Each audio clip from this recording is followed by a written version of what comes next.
Les amis, bonjour. Aujourd'hui, on va parler des incivilités, des émeutes, de la casse qu'il y a systématiquement dans nos capitales à chaque événement.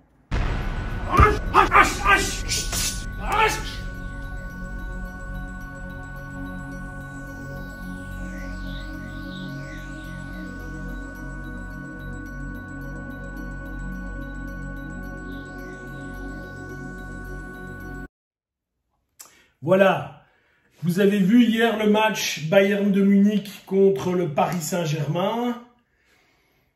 Il y avait déjà eu des problèmes quand l'Olympique lyonnais, l'OL, avait perdu. Ici, à la première mi-temps, déjà, il y avait des problèmes à Paris. Et on constate que, quoi qu'il se passe, quel que soit l'issue du match, on gagne, on perd. Quelle que soit l'issue de la manifestation, alors ça peut être les gilets jaunes, ça peut être une manifestation contre le racisme, ça peut être une manifestation contre ceci ou pour cela, peu importe. Tu as systématiquement des groupuscules qui vont se greffer sur cette manif vers la fin de la manif, qui vont casser, voler, piller. Le meilleur exemple, c'est à ça que ça me fait penser, on dirait réellement des chacals qui sont sur un morceau de viande dans la jungle.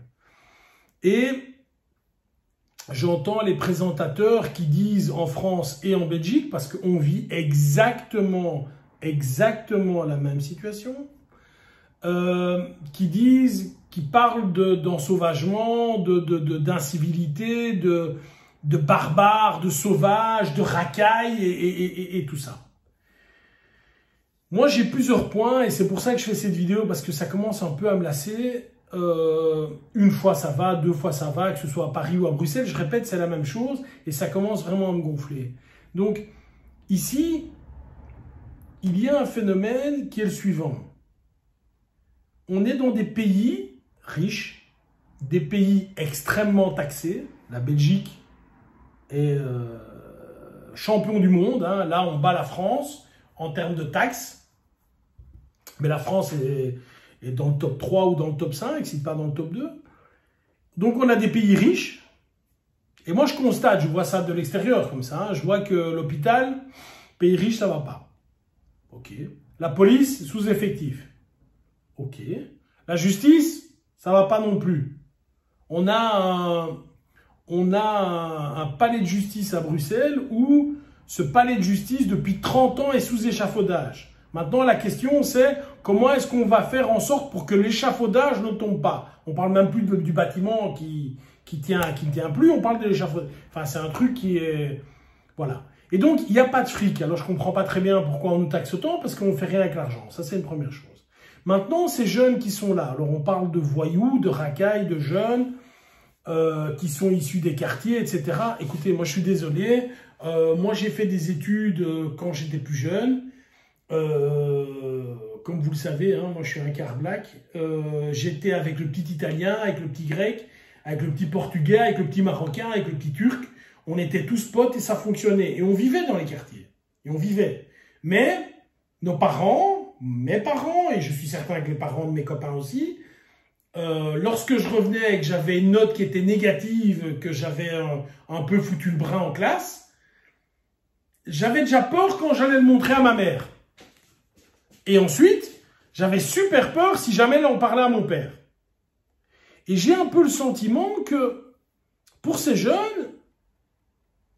il n'y a plus de référent, ça c'est bien, ça c'est mal, à la maison déjà.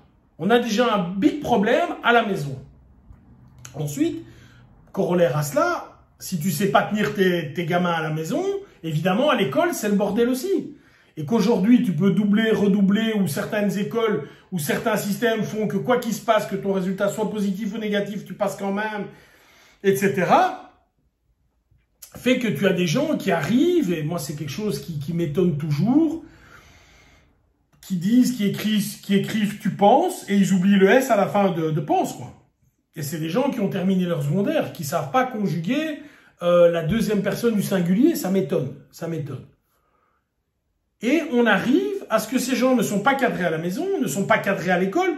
Et j'en veux pas aux enseignants parce qu'objectivement, c'est pas tout à fait leur rôle de jouer avec ces gens-là. Et il y a également énormément de violence à l'intérieur et intra et extramuros de l'école. C'est-à-dire que même déjà dans l'école, on a un problème. Et ensuite, la police, et je suis désolé de le dire parce qu'en général, je suis plutôt du côté de la police. Moi, je les vois faire les gros bras quand il faut arrêter un gars, un kidam qui a oublié son masque. Alors là, tu vois, ils sont à deux dessus, ils lui font une clé de bras et machin. Ou quand ils sont à 3-4 contre un gamin ou contre une nana. Ou... Là, on voit, et je dois le dire, j'ai encore vu une vidéo il y a récemment. Certains policiers feraient bien de se calmer, hein, honnêtement. Mais là où moi j'ai envie de voir des muscles, j'ai envie de voir de la testostérone et j'ai envie de voir de la virilité, c'est quand effectivement je retrouve ces policiers face à des bandes de jeunes qui leur jettent des pavés comme ça dans le visage. Et là, curieusement, je vois pas cette virilité. Je vois pas. Alors, je vais pas leur jeter la pierre moi non plus. Alors, est-ce qu'ils ne peuvent pas? Ils ne veulent pas? Je n'en sais rien. J'ai plutôt l'impression qu'ils ne peuvent pas. Et alors, on a un problème politique. On a un problème politique. Mais toujours est-il, les amis, que... Qu'est-ce qui va se passer? Je vois maintenant, en France, là, ils ont démoli des bagnoles, ils ont brûlé une Citroën. La personne qui se paye une Citroën, c'est pas quelqu'un qui a beaucoup d'argent, hein. C'est une petite bagnole. Cette personne a certainement besoin de sa voiture pour aller travailler. Allez... C'est des gens du peuple qui foutent dans la mouise d'autres gens du peuple. Hein. Je veux dire, faut rester un peu sérieux. Hein. Tu détruis une Ferrari, il y a peut-être un message derrière. Mais une C1, il n'y a pas de message. Et surtout, quand je vois ces gens qui sont 15, 20, 30 à casser un magasin, à voler ou à taper des gens, comme ça s'est vu à Bruxelles. Et les gars, mais qu'est-ce qu'on fait ici? Qu'est-ce qu'on fait? Qu'est-ce qu'on fait en tant que pays, en tant que nation? Qu'est-ce qui se passe si demain, tes enfants ou toi-même se retrouvent au mauvais endroit, au mauvais moment dans ces manifs? Mais tu te fais casser la tête, parce que tu peux t'appeler comme tu veux, bien sûr. Tu peux t'appeler Harry Mariette ou tu peux être champion du monde de ce que tu veux. Si tu as 30 gars qui sont sur toi, tu vas te faire casser la tête. Hein. Ça, c'est évident pour tout le monde. Mais... Pub. N'oublie pas de lâcher un pouce bleu, abonne-toi à la chaîne et si tu veux parfaire ton entraînement et voir des techniques réalisées par Gaminoa ou moi-même, tous les 2 mètres en Krav Maga, n'hésite pas, kravmaga-coaching.com. Il y a une arrestation à Bruxelles, à Schaerbeek pour être tout à fait précis, il y a une semaine d'ici. Bon, non seulement la police n'a pas su arrêter le gars qu'elle voulait arrêter, donc ça c'est le premier effet qui se coule, le gars s'est enfui parce que la population est venue, mais en plus un policier a reçu un coup de couteau dans son gilet pare-balles dans le dos. Et les gars, on devient dingue ou quoi? On devient dingue. Alors quand moi j'explique à certaines personnes, hein, tu vois les bobos bien pensants, quand je leur explique, écoute, pour toi comme pour tes enfants, il est quand même franchement utile, mais franchement utile de savoir te défendre, on me prend pour un extraterrestre. Est-ce que vous voyez que la violence est partout? Et je ne fais pas ici le gars qui voit tout noir hein, par rapport à d'autres qui voient tout blanc. Non, non, je suis un gars ultra réaliste et je peux te dire aujourd'hui, si tu traînes en fin de manif, qu'elle soit à Paris ou à Bruxelles, tu t'exposes à te faire casser la tête. Tu t'exposes à ça. Et honnêtement, les amis, et là, je vais vous dire quelque chose qui me peine, mais je le pense. Est-ce que vous vous rendez compte, et je parle ici aux petits imbéciles là, qui ne font plus le distinguo, parce que c'est ça le problème, on ne fait plus le distinguo entre le bien et le mal. Ils ne se rendent pas compte que ce qu'ils font, c'est foncièrement mal.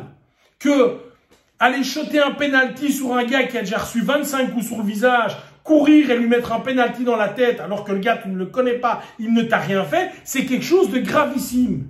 Mais ce gars ne se rend même pas compte de ça. Il n'a pas le cadre du bien et du mal, c'est fini pour lui. Comme dans certains pays où tu jettes les homosexuels en haut des toits. Les gars trouvent ça très cool de le faire. Ils ne se rendent pas compte qu'il y a quelque chose qui ne va pas. Les amis, est-ce que vous vous rendez compte qu'en ayant ce type de comportement, vous jouez le jeu de l'extrême? Ces gens-là sont une publicité vivante pour l'extrême droite. D'ailleurs, en Belgique, on a un parti plutôt en Flandre, on a un parti qui s'appelle le Vlaams Belang, donc des extrémistes flamands, auxquels je n'adhère pas du tout, évidemment. Et il y a eu une bagarre à Anderlecht, à Blankenberg, excusez-moi, je confonds parce qu'il y en a tellement, à Blankenberg il y a quelques semaines.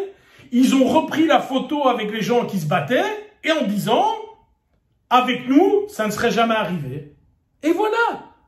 Tu fais les affiches de campagne, mais les gars, est-ce que vous vous rendez compte du monde dans lequel vous allez tous nous mettre? Enfin, ça devient dingue.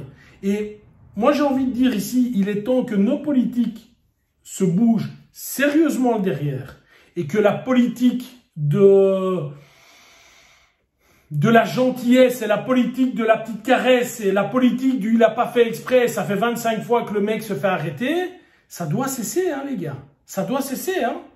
Et que les habitants et que les gens sachent une chose.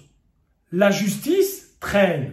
Si aujourd'hui, il t'arrive un problème, dans le meilleur des cas, les secours seront là 10 à 20 minutes plus tard et la justice pour ton cas sera rendue entre 2 et 5 ans plus tard. Donc, en 10 minutes, tu as le temps de te faire tuer 100 fois. Si tu ne comprends pas que savoir te défendre, que savoir analyser une situation de danger et savoir te dire là il y a un danger, je vais prendre le chemin inverse, est fondamental, tu risques ta vie. Et donc si aujourd'hui tu n'apprends pas, toi et tes enfants, à te défendre, tu vas vers un problème sans nom. Et alors les imbéciles qui me racontent, oui mais statistiquement, il y a moins de délits qu'avant. Ah ben oui, il y a moins de vols, parce qu'évidemment, tu sais plus voler une banque, c'est pas braquer une banque. Tu sais pas piquer une autoradio maintenant, parce que les autoradios font partie de la bagnole. Tu sais plus piquer de bagnole. C'est très compliqué d'aller cambrioler parce que les gens maintenant ont des systèmes d'alarme, des chiens, etc. Il ne te reste plus que ces incivilités qui, quelque part, évidemment, passent dans les statistiques, personne ne les voit. Et 3 fois sur 4, quand quelqu'un se fait agresser, cracher dans le visage, etc., il laisse tomber, il va pas porter plainte. Donc, il est vraiment, mais fondamental que nos politiques se bougent, qu'il y ait au niveau de ces gens, des gens qui les encadrent, mais pas les encadrer, t'es un joli nounours, t'es gentil et tout, non, non, t'encadrer, copain, je vais te mettre dans, j'ai envie de te dire, à l'américaine, dans les bootcamps, là, tu vois, on a tous déjà vu ces épisodes des gamins qui faisaient un peu les cons et qui traînaient un mois ou deux dans un bootcamp, ils revenaient à 6 h du matin, il y était fait, hein, il n'y avait plus de problème avec le quête. C'est ça qu'ils ont besoin. Ces gens ont besoin d'être réaxés avec l'axe du bien, l'axe du mal. Ça c'est bien, ça c'est pas bien, copain, il faut que tu le saches. Et en ce qui nous concerne, gens de bien, en tout cas je l'espère, on doit savoir se défendre. On doit savoir se défendre. Les amis, le futur va pas être top. Hein. En tout cas, si ça continue comme ça, le futur sera vraiment pas top. Bye bye.